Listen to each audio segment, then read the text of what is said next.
Ach so? So Wahnsinn. Ich glaube, du bist im falschen Film. Und dann gibt es diese Tontaubenschießer, die haben so eine Nachlad-Pumpgun-artig.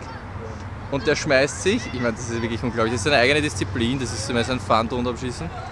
Der wirft 7 Stück in die Luft, so mit der Hand, und schießt alle 7 ab währenddessen mit seinem Repetiergewehr. Was mit so einem...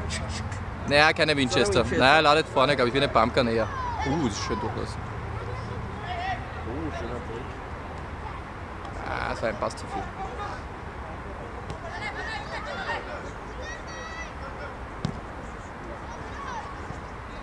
Steh jetzt noch, du hast so einen Knall. Das ist geil. Ja, bei uns ist das halt Ich meine, der urlächerlich. muss irrsinnig schwer. Der war sau schwer. Mit 2 Ich hab das Buffen. nicht glauben können. Ich glaube, der hat 2 Kilo fast gehabt. Ja, wenn du eine große Buffen einsteigst, hast du noch mehr. Stell dir vor, du hast 2 von denen. Da kannst du ja fast gar nicht gehen.